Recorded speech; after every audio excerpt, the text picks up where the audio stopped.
이번 주부터 베드로 전서를 통하여서 은혜를 나누고자 합니다.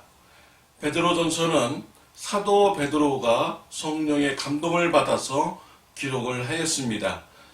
베드로 전서 1장 1절에 보면은 발신자와 수신자가 기록이 되어 있습니다. 예수 그리스도의 사도 베드로는 본도, 갈라디아, 갑바도기아, 아시아와 비두아에 흩어진 나그네라고 기록을 하고 있습니다. 말씀을 기록하고 보낸 자가 사도 베드로다라고 밝히고 있죠. 받는 사람들은 누구입니까? 터키 지역에 있는 5개의 교회들입니다.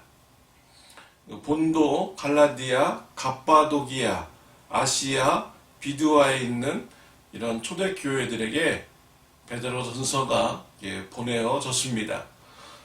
1절에 보면은 흩어진 나그네들이라고 성도들을 말씀을 하고 있습니다.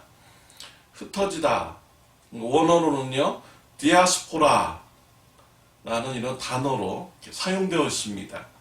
디아스포라는 원래적인 대상은 세상에 흩어진 유대인들을 말하는 것이지요. 근데 사도 베드로는 그리스도인들을 향하여서 흩어진 나그네라고 이렇게 말씀을 하고 있습니다. 기록 목적은 핍박을 받는 그리스도인들이 믿음을 지키게 하기 위한 것입니다. 고난받으신 예수님을 생각하면서 고난을 이겨내고 믿음을 지키라는 이런 격려와 위로의 권면의 말씀입니다. 또한 우리 성도들은 이 땅에서 나그네라는 것을 생각하며 거룩한 성도의 삶을 살 것을 격려하고 있습니다.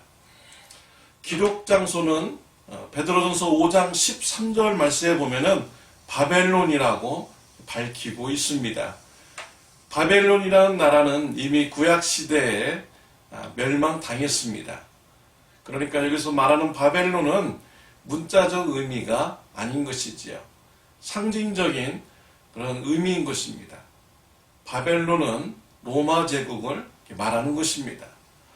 그러니까 사도 바울은 로마에서 베드로 전서를 기록을 한 것입니다. 기록 연대는요, 로마 황제 네로의 그런 핍박이 있었다라는 이런 기록이 없습니다.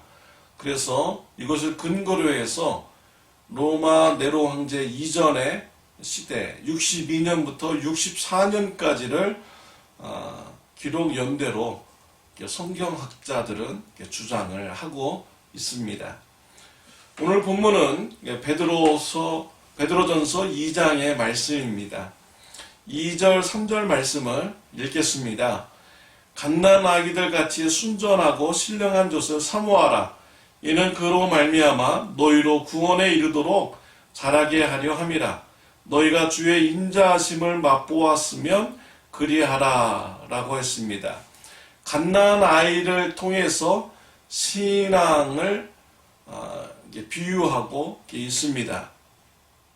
갓난 아이가 태어나면 젖을 먹어야 합니다. 젖을 먹을 때 건강한 아이로 성장할 수 있습니다. 후에는 장성한 사람으로 성장하여서 사람 구실을 하는 아이가 될 수가 있는 것이지요. 이와 같이 신앙생활도 같다라는 것입니다. 예수님의 사랑을 깨달아 알고 예수님을 영접한 자는 새로운 피조물로 다시 태어나게 됩니다. born again 되었다라고 하죠. 거듭나게 되었다라고 이렇게 말합니다. 새로운 피조물로 다시 태어난 이런 믿음의 사람은요, 말씀을 사모해야 합니다. 말씀을 가까이 해야 합니다. 말씀이 우리로 하여금 예수님을 닮아가는 신앙의 길로 인도하여 주는 것입니다. 어떤 분은 나는 뭐 구원 받았으면 됐지 뭐. 난 천국 가는 것으로 나는 만족해. 라고 이렇게 생각하시는 분들이 계십니다. 그러면서 말씀도 보지도 않고 기도도 하지 않는 이런 신앙생활을 하시는 분들이 계십니다. 병든 신앙생활인 것입니다. 뭔가 건강하지 못한 신앙생활인 것이지요. 우리 예수님께서 왜 십자가에서 고난받으시고 죽으셨습니까?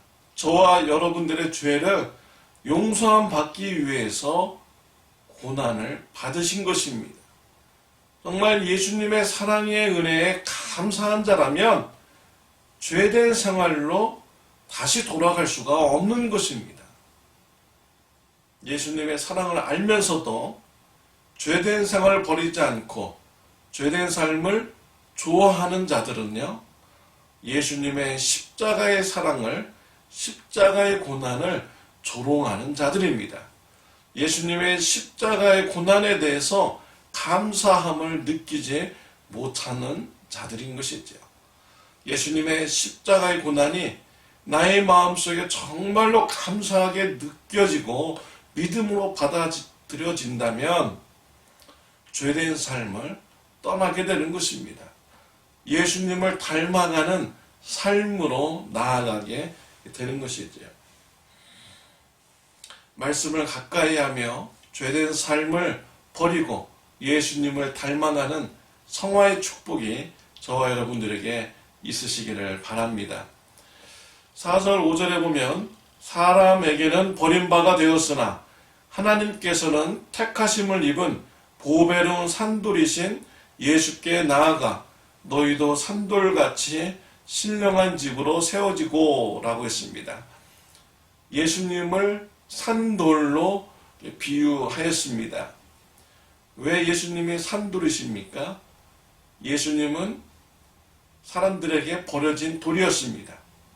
그런데 예수님은 다시 부활하심으로써 살아나셨습니다. 그래서 예수님을 산돌이라고 말하는 것이지요. 그런 산돌이신 예수님께 나아가 너희도 산돌같이 신령한 집으로 세워지고 라고 말씀을 하였습니다. 예수님을 믿고 구원 받으셨습니까? 부활의 소망 확신하십니까? 그렇다면 여러분들은 예수님과 같이 산돌이 된 것입니다. 집을 지을 때 벽돌이 연결되고 연결되면 계속 쌓아지면은 집이 완성이 됩니다. 이와 같이 예수님과 연결되어서 거룩한 집, 신령한 집을 이렇게 세워진다라고 이렇게 하였습니다. 예수님과 연결되어서 신령한 성전을 세우고 예수님과 연결되어서 거룩한 제사장이 되라고 4절과 5절에서 이렇게 말씀을 주시고 있습니다. 9절에 보면 저와 여러분들에 대해서 정체성에 대해서 말씀을 주고 있습니다. 너희는 택하신 족속이요 왕같은 제사장들이요 거룩한 나라요 그의 소유가 된 백성이니 이는 너희를 어두운 데서 불러내어 그의 기이한 빛에 들어가게 하신 이에 아름다운 덕을 선포하게 하려 하심이라 라고 했습니다. 예수님을 믿는 자들 왕같은 제사장들이라고 했습니다. 저와 여러분들은 거룩한 이런 제사장이 된 것입니다. 하나님께서 저와 여러분들을 거룩한 제사장으로 세워주셨습니다. 우리가 해야 될 일은 하나님의 아름다운 덕을 우리가 선포하는 일입니다. 어떻게 하면 하나님의 아름다운 덕을 선포할 수 있을까요? 죄된 삶을 벗어나고 공의로운 삶, 의로운 삶을 우리가 살아갈 때 세상 사람들에게 도전을 줄 수가 있습니다. 하나님을 섬기는 삶, 부모님을 공경하는 삶, 성적으로 깨끗한 삶, 도둑질하지 않고요. 거짓말하지 않고 이웃의 것을 탐내지 않고요. 이웃에게 죄를 지어서 피해를 끼쳤다면 보상을 해주고 회복을 시켜줄 수 있는 이런 거룩한 삶을 살아간다면 세상 사람들이 도전받게 되죠. 우리의 모습을 통하여서 하나님의 사랑을 바라보게 되는 것입니다. 사랑하는 성도 여러분, 거룩한 제사장으로서요, 공의로운 삶, 하나님의 말씀에 순종하는 삶을 살아가시기를 바랍니다. 그래서 하나님의 아름다운 덕을 선전하는 저와 여러분들이 되시기를 바랍니다.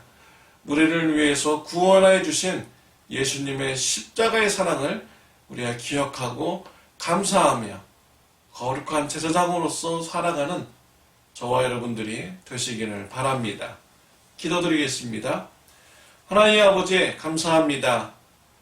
죄로 인해서 영원히 심판받아 죽을 죄인인데 예수님의 십자가의 사랑으로 죄사함 받고 구원받게 하여 주시니 감사합니다. 하나님의 사랑을 입은 자로서 예수님의 십자가의 사랑을 우리가 귀하게 알고 죄에서 벗어나고 거룩한 제사장의 삶을 살게 하여 주옵소서.